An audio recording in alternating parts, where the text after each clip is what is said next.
Alright, so now we're getting to one of my favorite exercises, and that is the squat. So again, it doesn't matter whether you're an athlete, whether you're a dude, whether you're a girl, it doesn't matter. Squat is one of the best ways, whether you want to run faster, jump higher, or again, just get stronger or get leaner. Again, it's a super versatile exercise, and it's the reason it's one of the big and main three, because again, we can really get tons of good stuff coming out of here. So now, again, what we're going to do, just like we did in the other videos, we are going to start with a quick breakdown overview of the entire squat.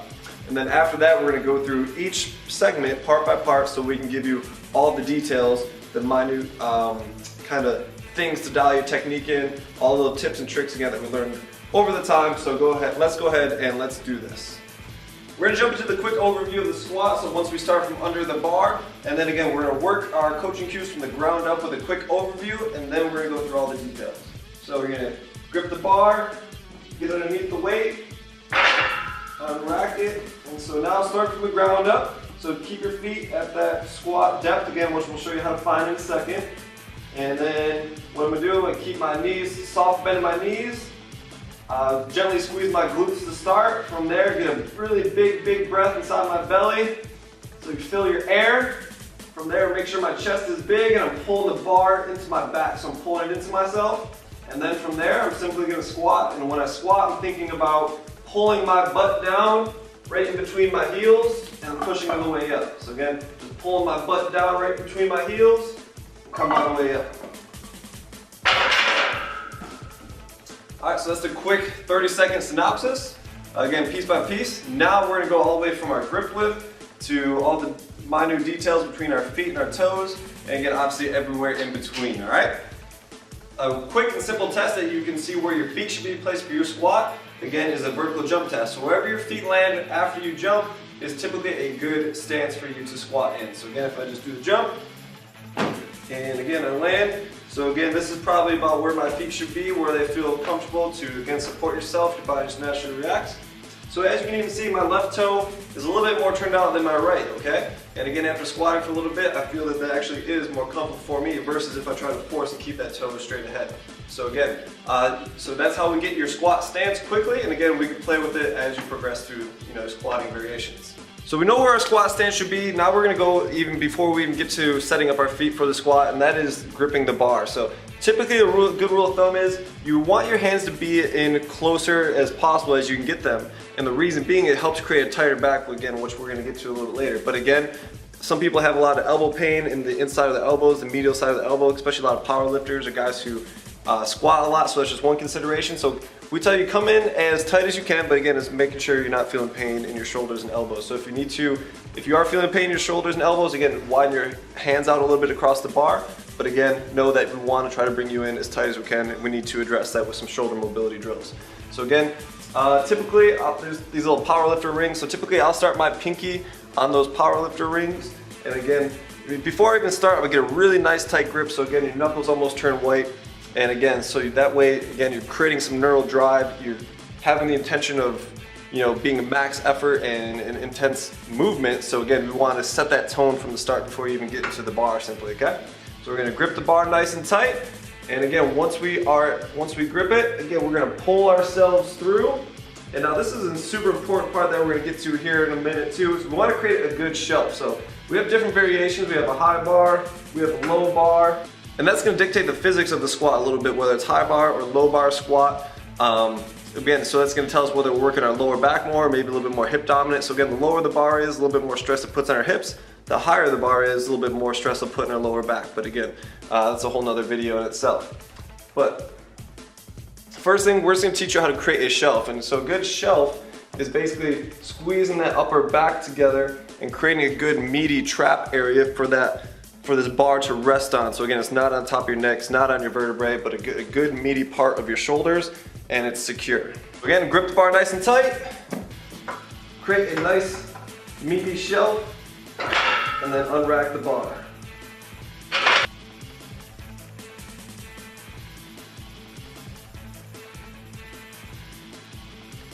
Now we've got the bar on our back. Now we're going to again start from the ground up. So again, we're going to start at ankles, start at our feet, where our pressure points should be, and again, work our way up in the squat. So Real quickly, once we've got our squat stance, what you really want to do is find your heels. So again, if you think you had a quarter, a quarter underneath your heels, I want you to really find that. So again, put a lot of pressure in those heels so you can feel the imprint of that quarter in your heels. And again, what this is going to do, having that weight, or again, finding those heels, is going to make sure that we're using a lot of our posterior muscles. So again, your glutes, your hamstrings, and again, there's be different points along the way of our feet that we're going to go to, but again, once we find those heels, we really make sure we're stressing those hips, not as much through the quads, okay? So again, we're going to really find the weight in our heels over here, and then also on top of that, we also want to think of your foot as a tripod. So again, we're going to focus on 3 points up here. So again, one's going to be your heel, two's going to be the ball of your big toe, three's going to be the ball of your pinky foot. So think of your foot as a tripod to create maximal stability, because again, the more stable you are, the more stable foundation you have, starting with your ankles, the more weight we're going to be able to move, because again, you feel solid, you feel firm. Again, back to that whole analogy of jumping off of concrete, something stable, versus jumping off of sand, something that is loose, unstable. Again, it minimizes force production, doesn't transfer force for you. So again, super important to have strong, stable ankles, and again, start active with the feet. Another good analogy that I really heard too is once you're on the ground, you want to think about gripping the ground, or again, palming it like a basketball. So you create a little bit of arch, create a little bit of tension, but again, not enough for your foot to cramp, but again, just grip like you would palm a basketball. So start from the feet up. After there, soft unlock on the knees, okay? And then, reason I like to start, and then from there we're gonna go to our hips. So with the hips, I like to start with my butt squeeze. Reason being, it kind of helps bring us into that neutral position to start before I get my breath. So I typically like to squeeze my glutes versus just starting in the over arch position, which again is already gonna overstretch my hamstrings, put a lot of pressure in your lower back, and again, just helps me set neutral for myself. So I encourage you to try that. Again, figure out what works for you. So you might like a little bit more arched, but again, feel free to explore with that. So once our feet are set, knees are unlocked slightly, and again, I squeeze my butt to bring my hips and my rib cage together to create that nice, good zone of apposition, that tight canister, so I can have a strong, stable core.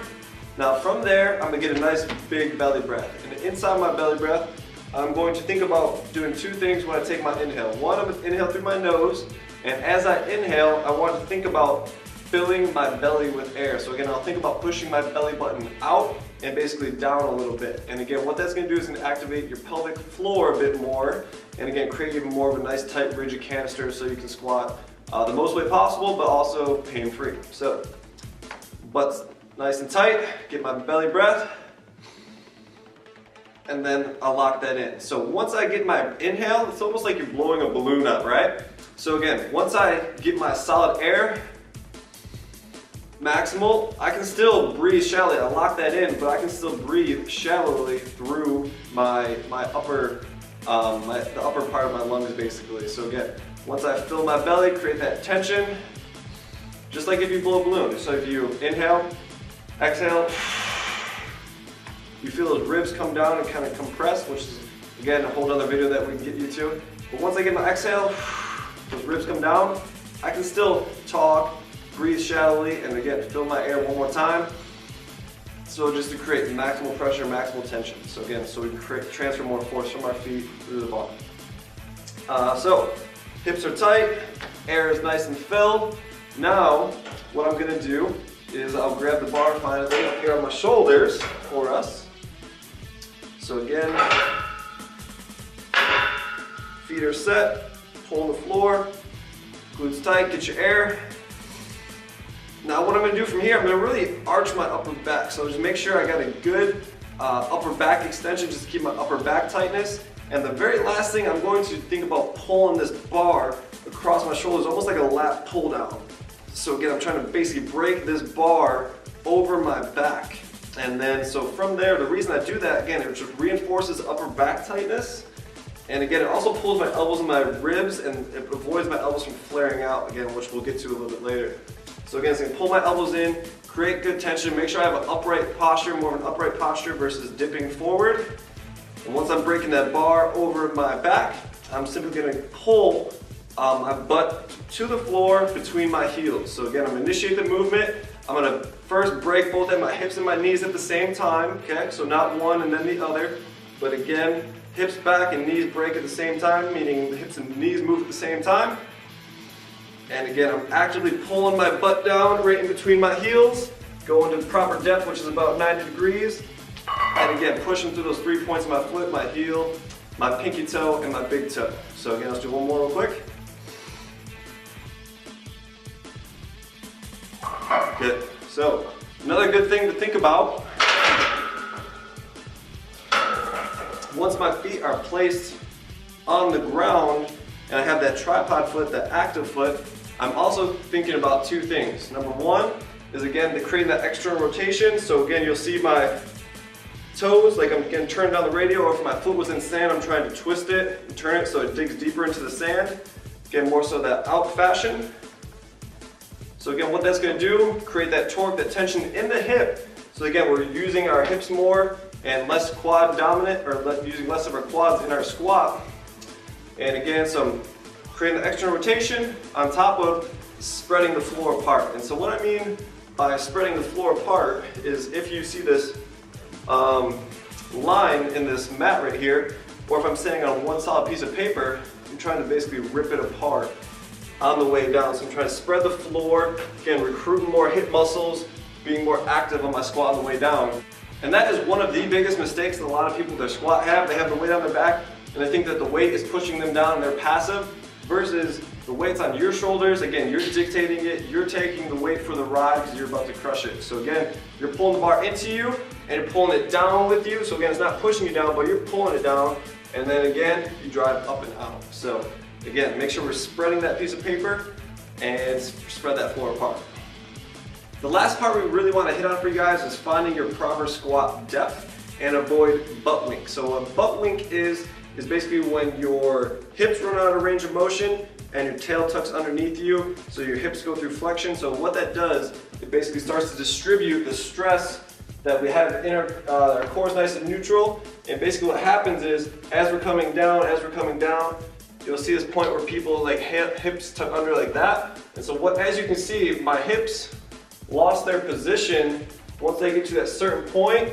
And again, so what happens is that stress that's in my hamstrings and my hips, and again in my upper back, gets distributed into my lumbar spine, your lower back. So again, what that causes is all that extra stress in your L4, in your L5. Why a lot of people have back pain when they're doing squats is because again, they're not squatting to their proper range of motion, to what their anatomy allows. So you have to work on keeping your back flat. And again, we don't want anything to change position and have your tail tuck under, okay? So again, that goes for flexion and extension in both directions. But again, more common is that butt wink, those hips tuck under. So again, what you want to do is, again, find out where you squat, go nice and slow, just like you would like you're doing a heavy squat. And again, being active, pulling your butt down, going as far as your hips allow. If you need to, take a video of yourself, make sure you're not going through flexion, okay? Keeping that lumbar spine stable, doing its job, does best on compressive loading. That's why it's so wide, those vertebrae are so thick. They're not meant to really move and bend too much. They're meant to be stable, stacked on top of one another. So again, start with a 12-inch box if you need to. Grab a weight. If you can't get down that low, or if you're unsure, grab a weight. Squat as low as you can comfortably do and safely do. And again, start your squat from there. So again, don't have to necessarily sit on the box, but again, just gives you a good depth marker to show you're at the proper spot. And again, not to really go any further. So again, and then to progress this, do this for maybe like a whole 1 week cycle. As you feel your mobility improving, use a smaller weight. So again, just take it down like ½ an inch at a time, or again, even less than that if you need to. So that way, you're squatting safely and also most effectively. So again, that's just a quick, simple tip to avoid butt wink. And again, make sure you're squatting safe and also heavy.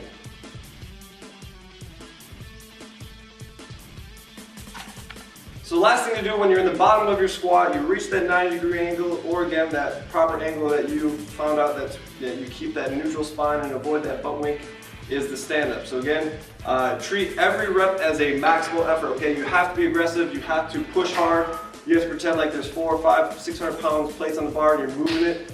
fast and aggressive with the biggest intention ever, okay? So like you're literally about to jump. So a lot of times when I'll do my squat, I'll basically shoot for a goal to try to have that weight shake as I come up. So again, that knows I'm moving the bar quickly, you're firing your nervous system up, and then it also, so the heavier weight that you have been doing for your working sets are going to start feeling like your warm-up sets, because again, you're so used to moving a heavier and heavier weight faster and faster and faster, so it's going to build your confidence. Again, and obviously your strengths are going to shoot through the roof. So a lot of times when I do my squat, once I'm at the bottom, again doing everything that we went over, a lot of times I start with the weight in my heels just like normal, the weight's evenly through those 3 points of my feet, and again I'll start pushing through my heels, but I'll also end up finishing through my toes. So now almost like I have the intention of jumping. So obviously you don't really need to jump necessarily, but I'll have that intention to push through my big toe.